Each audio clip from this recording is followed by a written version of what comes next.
Okay, guys, we are back with the Ordopia and Coach Trap podcast. This week, we are very fortunate to be joined by the amazing Craig Drake. He's going to tell us all about himself, a little bit about his journey into coaching, and then obviously, we want to know all about his amazing course.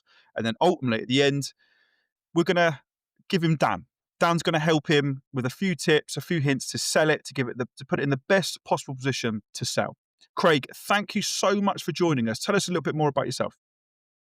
Yeah, so I've been in management leadership for over 20 years. I found a real passion for helping people. So I've done a coaching course, got certified with the Association for Coaching. And now I'm just really trying to narrow down what my niche is and bring it all together. But I found when I was younger that I had to overcome quite a lot of limiting beliefs. So a lot of the work I do with clients is around limiting beliefs and values because I've had to do a lot of work myself to kind of shape that and redesign my life. And to be able to do that in coaching and, kind of really help other people is what I live for, really. About even yourself having limiting beliefs, Mm, vulnerability and modeling it. Okay. So you can't lead others down a path if you haven't walked it yourself. I think that's one of the biggest things for coaches. And I think coaches get that wrong. And that's great to hear that you've had your own struggles or you've had your own thoughts or feelings with it and you've worked on it. And then you're, you know, aiming to help others with that. That's really interesting when it comes to niching down as well, But Craig, before I introduce you to Dan, tell us a little bit more about your course on Ordopia. Yeah, so the course is going to be kind of like an introduction to overcoming limiting beliefs. So it's going to be a 7-day guided coaching kind of perspective of how to recognize what a limiting belief is within yourself, what the patterns are, what the triggers are for that limiting belief, and then also how you can override that. And it does take time to do, so it won't be 7 days and it's gone, but it will be a starting point to start to recognize those patterns, anchor a new belief in, and then continue that work after the call. I love that. I love that. Autopia is such a powerful platform, and obviously listening to it in audio so it doesn't really interrupt with your life. You can do it as you go. I think that's really, really powerful. But who's your target client? Who's the guy or who's the woman? Who's the person that this really resonates with? I think limiting beliefs is targeted for kind of everyone because we all have limiting beliefs. So the Ordopia course is for anyone that's struggling with a limiting belief or feeling held back, and they can use this as a starting point. In my coaching business, I work mostly with leaders because I've worked in leadership, and it's about value-led leadership. And overcoming those limiting beliefs that really hold you back as a leader. But we're all leaders of our lives, so it can be professionals or it can be personal life as well. Wow. It kind of all Absolutely. interrelate. Yeah. Love that. Love that. That's amazing. So look, Craig, we want to give you the best possible opportunity to sell it. We want this course to land. Okay. We want your target market to see it, be interested in it, buy it. All right. But we had a great conversation before we come on. Coaching sometimes is the easy part. Marketing is obviously Mm. the difficult part.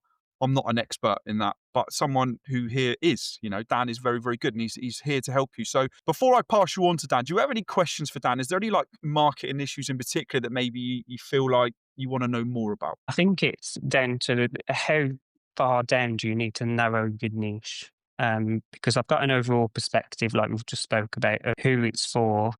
But is it necessary to dig so deep down and pinpoint it to a specific set of people? Or can it be more broad? Good question. Over to you, Dan.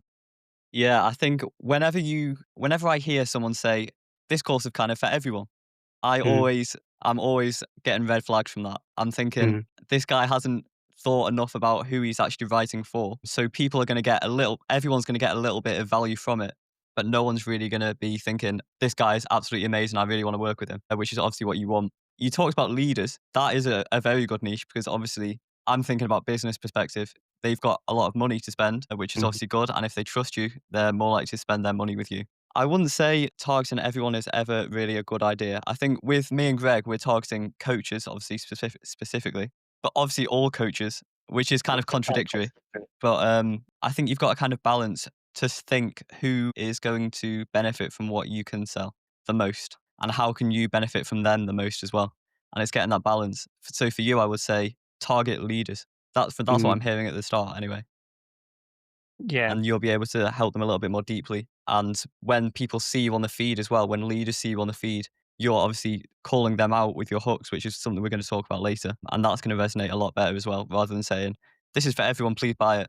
It's not really going to do Yeah. the same thing, you know? Yeah, I think where my struggle is because if I was seeking coaching when I was a younger manager, I probably wouldn't have thought of doing it as a leader. I would probably would have done it on a personal level. So I think I'm finding that contradiction within myself of a bit, everyone could benefit from this. But I hear what you're saying around it really needs to grab that person and say, that's me and I need that.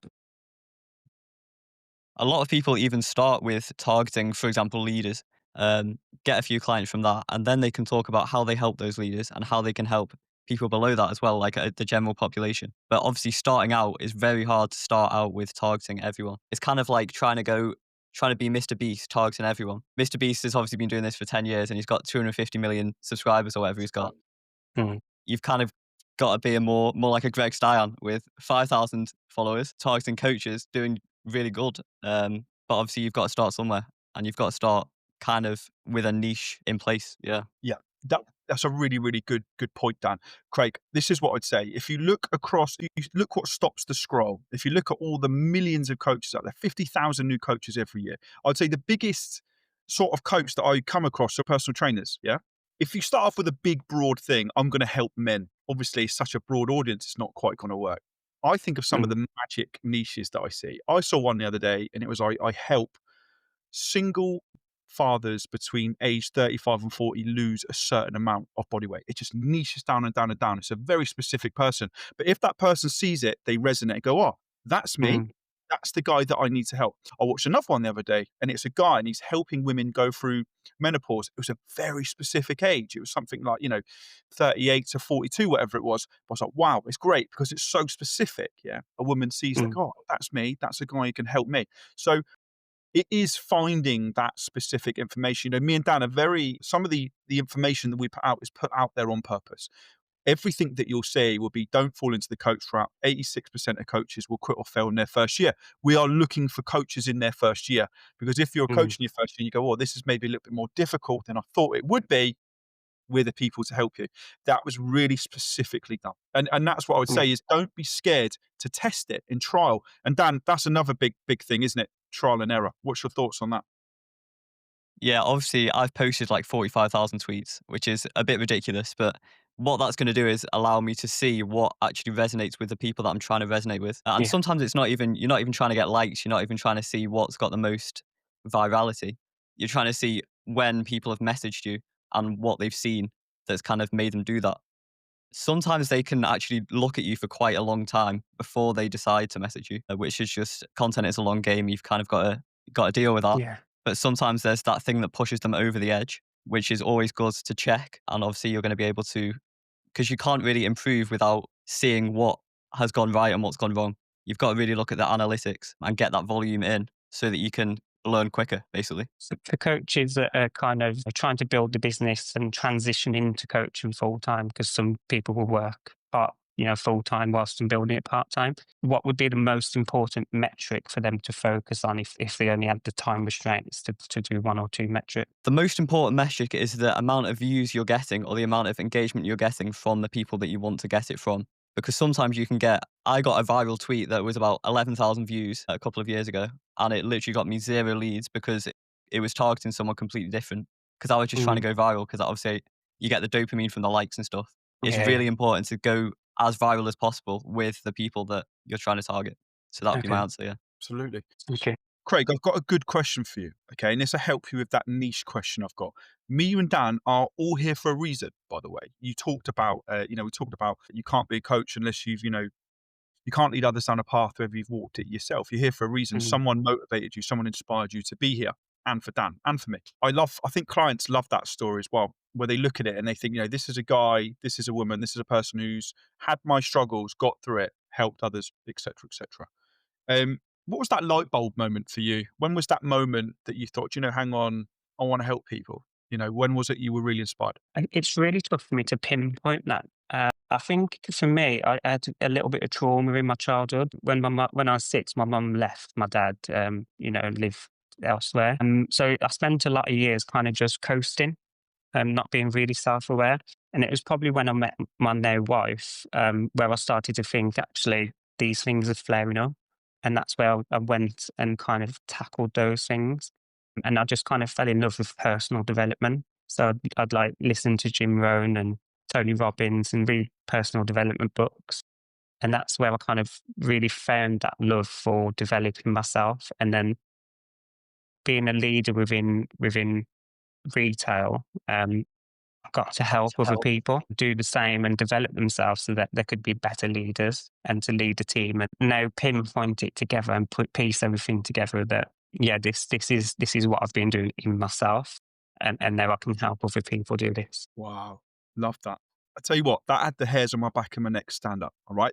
That is a stop the scroll moment, isn't it, Dan? That's why we're here.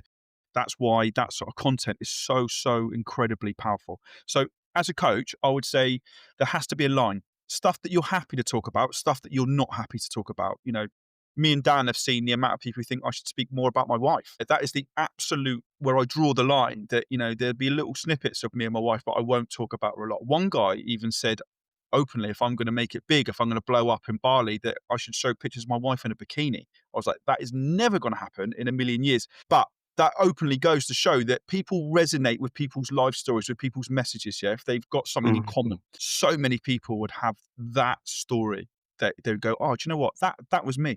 I like this guy. I want to find out more about him. Dan, what's your thoughts on that? How would you market that? How would you put that out? Yeah, I think for coaches especially, it's really important because people have to be vulnerable to almost ask you for help. So mm, obviously, you being vulnerable in front of them is going to really motivate them to do that in front of you as well, yeah. which is obviously what you want to what you want to be doing. For you, that story is really cool. I think you should really get that out there. I mean, we talked to Emma yesterday, and we asked her why she hasn't got her story out, which was also a really good story. And she was like, "Oh no, I don't mind people hearing it. I just want to get bigger before I tell people that." Mm, But you're not going to get bigger until you tell people that because you're not really sharing the maximum potential that you've got. So you should really be going all in from the start. Even if not that many people see it, you can always repeat it when mm, more people are seeing it. But I okay. think, yeah, it is those limiting beliefs, ironically, that stop people from sharing that story. And that's really going to make you stand out because a lot of people talk about sharing value on all this stuff and like giving people solutions to problems, which is obviously good, but people could Google that as well. So what Yeah. makes you really stand out is the person that it comes from and the context that they're kind of sharing it from. So yeah. Yeah. And I'm quite person centered as an approach in coaching. So, not giving out all the tools and the answers, but, getting someone to reflect and think about it and come up for yourself. So I won't overly put out tools and techniques because I feel like the real work is in the coaching session with the person and talking about things that are, deeper. So in the coaching course I've been on, they kind of spoke about an onion and there's layers. So you peel away each layer until you get down to that core, and that's where the real work happens. So I think for me, I've had to do that myself as a coach, and it's getting to that core and putting that out in the marketing, I guess. See that kind of thing is going to be a really cool video for you even on Instagram that you can use and you can show people how you do the coaching and that's going to build another element of trust. So Mm, yeah. But I did see actually you are on Instagram and LinkedIn. I want to know yes. what is your main platform or what is the main way you're getting clients at the moment? Because I saw you haven't posted for a couple of weeks. Tell me about that. Yeah. So again, time restraints is what I'm really struggling with. Is making sure I get the right content. I kind of that kind of person who wants everything to be perfect and done before I get it out. So I'm really trying to challenge that within myself. But LinkedIn would be my main source. I don't really use Instagram because I'm targeting professionals and leaders more so. That's kind of where I stick to LinkedIn a bit more. But again, the consistency just isn't there. So it will be, I have an idea, I have a flare of inspiration. I write a post and put it out. I'm not intentional behind it. I think what is an easy way to get post ideas is think about your target audience, what they're going through at the moment. What problems do they have that you can solve? There can be even really niche problems. Like, for example, the other day I was talking about how to write a hook. It's really niche. It's obviously for coaches who are struggling with marketing, but with the hook specifically as well. And that did really well because it did really well with the people that I'm targeting, like I said before. So yeah, it's just trying to get those problems solved and ideally with that personal spin on it as well for you, which I think videos would be really cool for you because videos do well on LinkedIn, especially at the moment. They're really pushing them. Okay. So that video about your story would be a really good starting point for you to kind of build that trust and, yeah, get yourself out there. Yeah. Absolutely. Thank you. Craig, I've got 2 points for you. One is that level of how far you're prepared to go, how comfortable you are with some of your stories. When me and Dan started off on my journey, I made a list, by the way, of stuff that I'm not comfortable to talk about from my past or what I go through and stuff that I am. When I first started, I was Mm, really undecided about how much to show of my lifestyle, what I have, where I travel, what my house looks like, et cetera, et cetera. I drew a line under that. Yeah, I was like, this is something I'm not quite comfortable to share. I still don't, but by the way, I've never posted pictures of my house. I've never posted pictures of my wife. It's the two lines that I just don't do. I try not to show too much into my lifestyle of where I travel. mhm, Either because I feel there's a line between rubbing people up the wrong way, if that makes sense. Self promotion is a really difficult, tricky area. mm, But I do save some of my stories. Some of the stories I save for the DMs, elevator pitch, gap analysis, or as I like to call it, Dan, a slap. Yeah, where you need to get something across to someone. You know there's a moment and you've got a story for them. Okay. You've got something about yourself. Sometimes I put it mm, across in a voice note. Dan must have laughed at some of those over the years, but they're all true. And that's one of those golden moments for a client where they go, actually, hang on, this guy's been through what I've been through. He spent the time to voice note me, spent the time to get to know me, to tell him his story. mm, Modeling vulnerability, not projecting mm, your problems onto people. And lots of people do that on social media. Lots of people go, me, me, me. I've had this problem. I've done that. That's projection. There's a mm, difference between that and modeling. And that's what I liked about what you said at the start. The other part was about writing content. So for me, I write content as I go. So I have my phone open, and instead of me writing content every day, I put a few notes in my phone every day. So if I go out and play paddle, I make a note. If I have an interesting discussion with a client, I make a note of it. If I see something, if I get an interesting DM done, I write about it. If I have someone who calls me out, I also write about them. I just make little notes. If I have time in transit, 2 hours on a flight, an hour to get to an airport, I can write for some serious content. That's how I do it.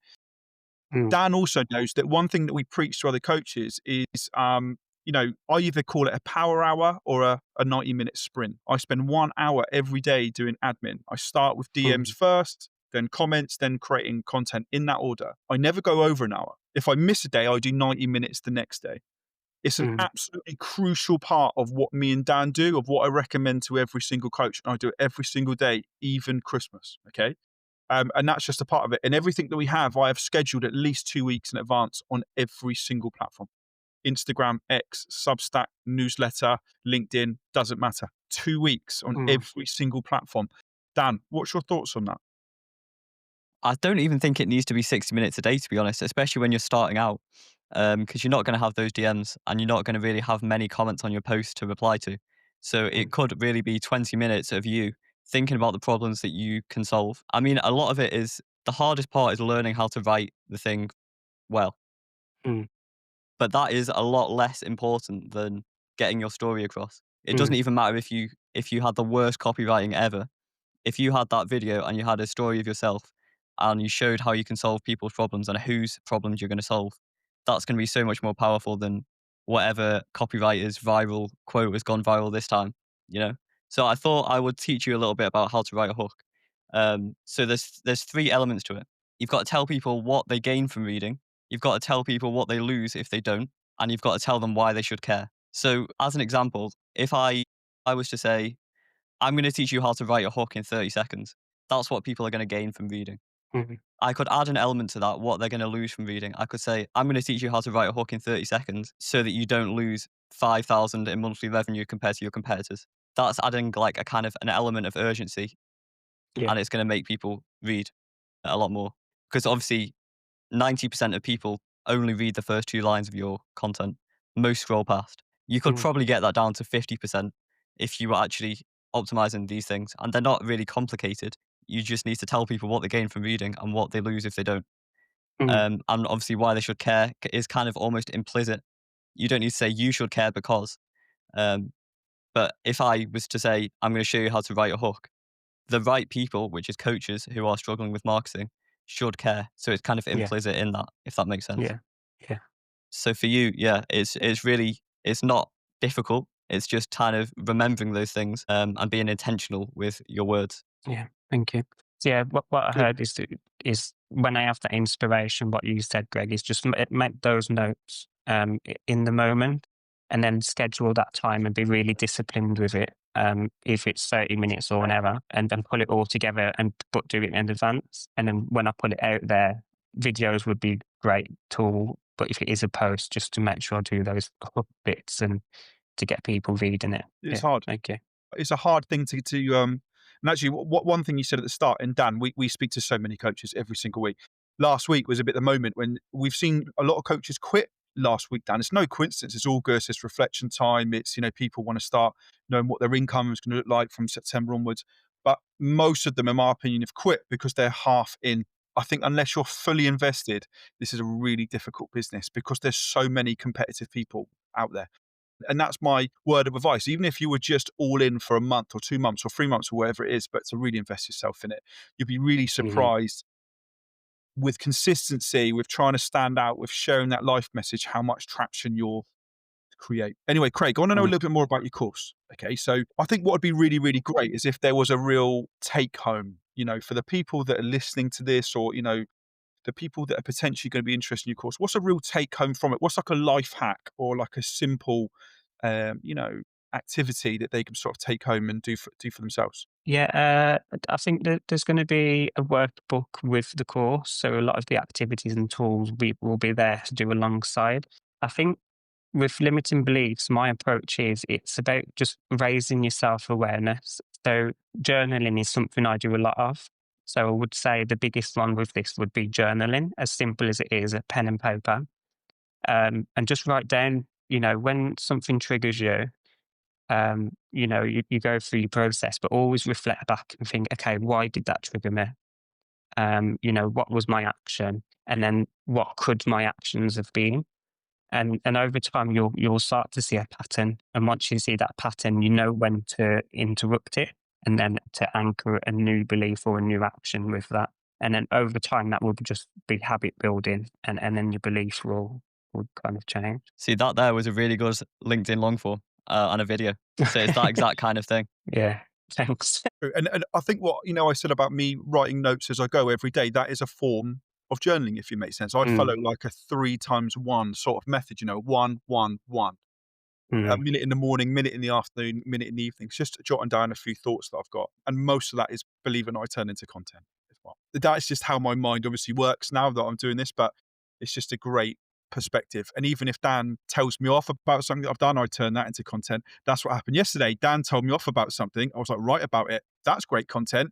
That's journaling, that's, mm. scheduling posts, all everything we talked about being fit into one aspect there, isn't it? But Dan, any more questions for Craig about maybe his course or his marketing? Yeah, so Craig, I know you said on your CTAs, on your Instagram, I looked at your CTA and it said book a 15-minute call. Yeah. How do people do that? So I'm on Calendly. So I usually put out a link. I think it's on my LinkedIn as well as the website. But also if there's any DMs as well with LinkedIn, they can just contact me and book that in. That's good. I think that what's really important is making it as easy as possible for people to click that link. So the link isn't in your Instagram. So I was just giving you a little extra tip. Put that link there, make it easy for people. And Yeah, obviously more people are going to do it. Yeah. absolutely. Craig, I'll give you a good tip in terms of something that me and Dan worked out. When you're in a coach, you have to have a mix, if you like, between actually like spending time with clients and spending time Mhm. with prospective clients. You'll be surprised how many time wasters that there are in this business. So I need to really maximize the amount of time that I've got with clients, if that makes sense. And we can have over 100 a year. So I have to be really specific with how much time I spend with them and how much time I spend doing stuff for free. We Mm, worked out that instead of directing them to a Calendly link or direct them to a free call, we direct them to the website first because, Dan, there's a pop-up. We found that was really great. So the people then that have seen the pop-up, signed into the email list, and then come into a discovery call are much more invested than the time wasters, mhm. if that makes sense. So me Yeah. and Dan try to focus our time, trying to be a bit more specific. The idea of like work smarter, not harder. Yeah. So Mhm. people we try and get on the calls are people we think we can really work with because we know they've already checked us out, if that makes sense. Mm. Just a word of advice, and I hope that helps. Any more thoughts on that, Dan? That sounds good to me. I think you don't really need to overcomplicate it. It's just about solving people's problems and telling people your context and why you're the guy to do that. That's Yeah, pretty much Yeah. all content is. It's just trust building with a lot of people on the internet, basically. Yeah.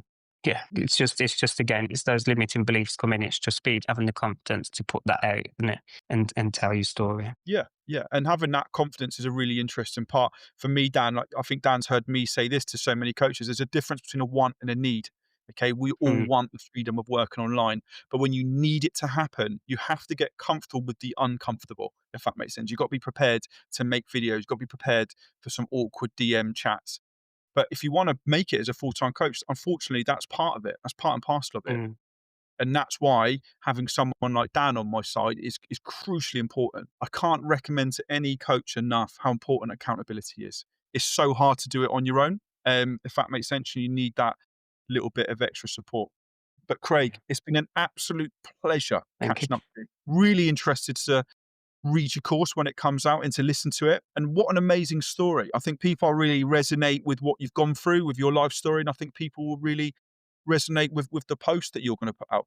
Craig, I know Dan said you've got an X and a LinkedIn account, an Instagram and a LinkedIn account. LinkedIn, yeah.